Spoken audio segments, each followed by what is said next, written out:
बऱ्याच जणांना अनारसे बनवायचे म्हटलं की खूप टेन्शन येतं. अनारस्याला जाळी पडेल का? त्याचबरोबर तेलात तर विरघळणार नाही ना?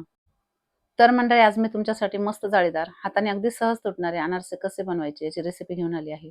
योग्य प्रमाण घेऊन जर आपण हे अनारसे बनवले तर अनारसे तेलात विरघळणार पण नाही. मस्त जाळीदार तयार होतील. त्याचबरोबर अजिबात कडक होणार नाही.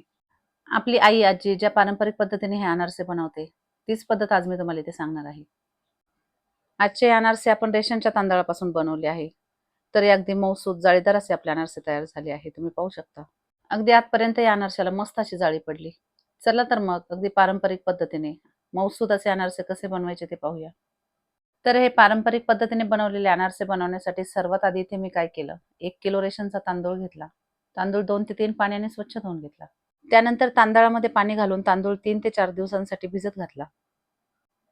3 दिवस 3 रात्र तांदूळ पाण्यामध्ये भिजत ठेवला. त्याचबरोबर रोज संध्याकाळी तांदळातले पाणी बदलले. चौथ्या दिवशी तांदळातलं सगळं पाणी काढून टाकलं. तांदूळ चाळणीवर निथळायला ठेवला. तांदळातील पूर्णपणे पाणी निथळून झाले, की तांदूळ एका सुती कापडावर पसरून घेतला. 1 ते 1.5 तास तांदूळ सावलीतच सुकवून घेतले. त्यानंतर तांदूळ हलकेसे ओलसर असतानाच गिरणीमधून किंवा मिक्सरमध्ये बारीक करून घ्यायचे. आता माझ्याकडे घरघंटी असल्यामुळे घरीच गिरणीमध्ये मी तांदूळ बारीक करून घेतले. आता आपल्याला हे तांदळाचे पीठ सोजीच्या चाळणीने चाळून घ्यायचे. अनारसे बनवण्यासाठी शक्यतो काय करायचं, रेशनचाच तांदूळ वापरायचा. त्याचबरोबर सर्वात महत्त्वाचं हे तांदूळ अगदी हलकेसे ओलसर असतानाच आपल्याला गिरणीमधून दळून घ्यायचे असतात. जर हे तांदूळ आपले कोरडे झाले ना, तर हे अनारसे तेलामध्ये विरघळण्याची शक्यता असते.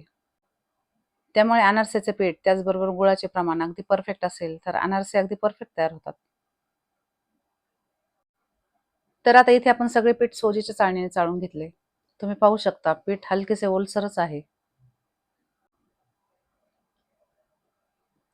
आता आपल्याला यामध्ये गूळ घालायचा आहे. तर आता यामध्ये घालण्यासाठी इथे मी गूळ किसणीने बारीक करून घेतलाय. तर आता 1 किलो इथे आपले तांदळाचे पीठ आहे. यासाठी इथे मी अर्धा किलो गूळ घेतला. म्हणजे जेवढे पीठ आहे त्याच्या निम्मा गूळ इथे आपण घेतला आहे. आणि सगळ्यात महत्त्वाचं हे पीठ ओलसर असतानाच यामध्ये आपल्याला गूळ मिक्स करून घ्यायचा आहे. इथे मी अर्धा गूळ पिठामध्ये घातला आणि हाताने अशा पद्धतीने गूळ मिक्स करून घ्यायचा आहे.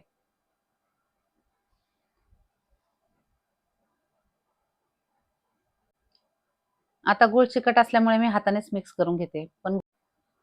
पण जर गूळ कोरडा असला ना, तर मिक्सरमध्ये साहित्य बारीक करून घ्यायचं. थोडा गूळ घ्यायचा, थोडं पीठ घ्यायचं आणि मिक्सरमध्ये एकसारखं फिरवून घ्यायचं.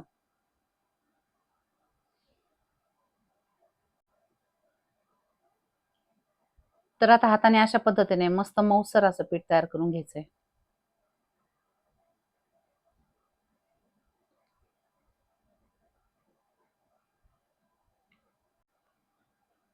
आता अर्ध्या पिठामध्ये गूळ चांगला मिक्स झाला. आता बाकीचा सगळं गूळ यामध्ये घालायचा आणि राहिलेले सगळे पीठ हाताने चांगले मिक्स करून घ्यायचे.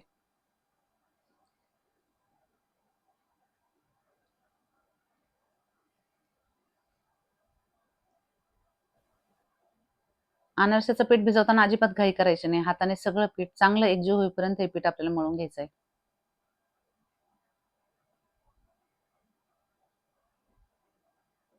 सगळं पीठ चांगलं मिक्स झालं, की दोन्ही हाताने पीठ मळून घ्यायचं. दोन्ही हाताने छान मळून मस्त मऊसूत असं आपलं पीठ तयार झालं. आता काय करायचं, हे पीठ आपल्याला डब्यामध्ये भरून ठेवायचं. यासाठी काय करायचं, अशा पद्धतीने हाताने पिठाचा छान गोळा तयार करून घ्यायचा.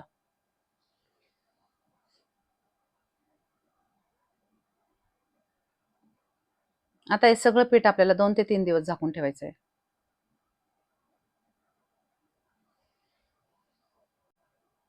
आता हे पीठ मी 3 दिवस झाकून ठेवलं होतं. 3 दिवसानंतर डब्याचं झाकण काढलं आहे. तुम्ही पाहू शकता, पीठ आपले छान हलकेसे मऊसूत तयार झाले.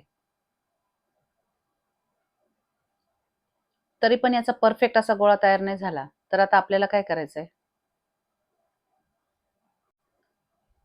तुम्हाला जेवढे अनारसे बनवायचे, तेवढं पीठ ताटामध्ये घ्यायचं आणि बाकीचं पीठ झाकून ठेवायचं. आता हे अनारसेचं पीठ आपलं हलकसं कोरडं आहे ना, त्यामुळे 8 ते 10 दिवस बाहेर सहज टिकतं. पण जर आपण या पिठामध्ये दूध किंवा केळी मिक्स केली ना, तर तयार केलेले पीठ फ्रिजमध्ये ठेवायचे आणि जेव्हा पाहिजे तेव्हा त्याचे अनारसे बनवून खायचे. आता तुम्ही पाहू शकता आपल्या अनारसाचं पीठ हलकसं कोरडं आहे, यासाठी काय करायचं? एकतर दूध घ्यायचं किंवा हलकीशी केळी घ्यायची. तर एक वाटीभर पिठासाठी जेवढी केळी मी हातामध्ये घेतली ना, अगदी तेवढीच केळी मला इथे लागली.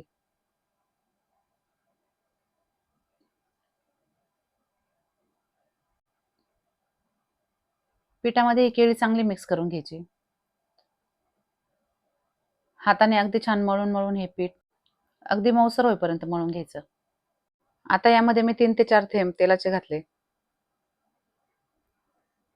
हाताला तेल लावून घ्यायचे आणि पिठाचा मस्त मऊसर गोळा तयार करून घ्यायचा.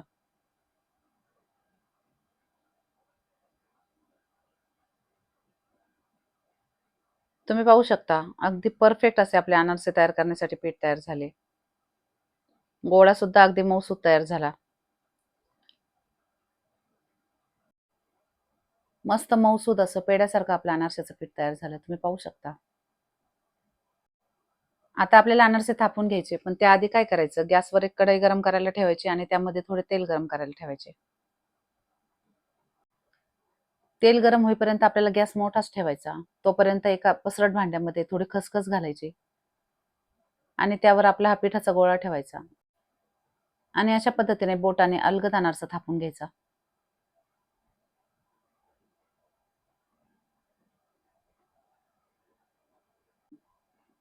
तेल चांगले गरम झाले, की गॅस लगेच कमी करायचा आणि त्यामध्ये आपण थापून घेतलेला अनारसा सोडायचा.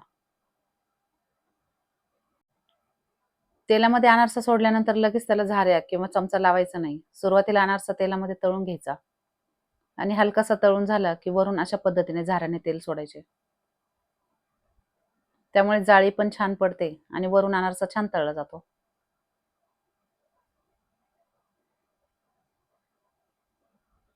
अनारसा चांगला तळून झाला, की अशा पद्धतीने झाऱ्यावर निथळून घ्यायचा आणि एखाद्या जाळीवर काढायचा. आता मी तुम्हाला दुसरा सुद्धा अनारसा थापून दाखवते. अनारसा थापून घेताना काय करायचं? बोटाला हलकेसे तेल लावायचे. त्यामुळे अनारसा अगदी सहज थापला जातो आणि खाली सुद्धा चिटकत नाही.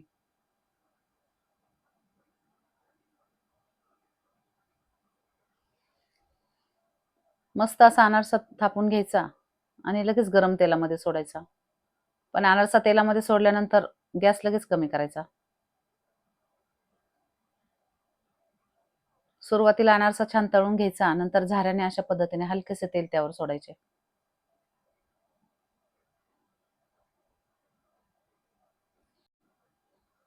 तर याच पद्धतीने आपल्याला सगळे अनारसे तळून घ्यायचे. हलकासा ब्राउन कलर येईपर्यंत सगळे अनारसे आपल्याला तळून घ्यायचे.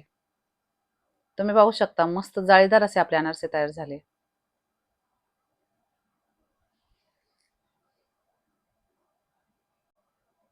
अनारसे तळून घेताना अशी पसरट कढई नाही घ्यायची, थोडी खोलगट कढई घ्यायची. त्यामुळे अनारसा अगदी सहज तळला जातो आणि मस्त तळला जातो.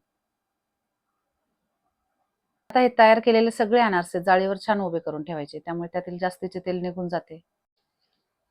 आता जे अनारशीचं पीठ आपलं शिल्लक आहे ना, ते एका हवाबंद डब्यामध्ये ठेवायचं. जर तुम्हाला 4 ते 5 दिवसात अनारसे बनवायचे असेल, तर हे पीठ बाहेरच ठेवायचं. पण जर तुम्हाला पीठ महिनाभर टिकवायचं असेल, तर फ्रिजमध्ये ठेवायचं आणि पाहिजे तेव्हा पिठाचा गोळा घेऊन त्यामध्ये थोडे दूध घालून पीठ छान मळून घ्यायचं आणि मस्त मऊसूद असे अनारसे जेव्हा वाटेल तेव्हा बनवून खायचे. तर मंडळी तुम्हाला हे पारंपरिक पद्धतीने बनवलेले अनारसे कसे वाटले, हे मला कमेंट करून नक्की सांगा. बऱ्याच जणांना अनारसे बनवायचं म्हटलं की खूप टेन्शन येतं. पण जर काही महत्त्वाच्या टिप लक्षात ठेवून आपण हे अनारसे बनवले, तर अनारसे तेलात विरघळणार पण नाही, मस्त जाळीदार तयार होतील आणि हाताने अगदी सहज तुटतील. तर मंडळी तुम्ही सर्वांनी एकदा माझ्या या पद्धतीने हे जाळीदार अनारसे नक्की करून पहा. व्हिडिओ आवडला असेल तर लाईक, शेअर आणि सबस्क्राईब करा. धन्यवाद.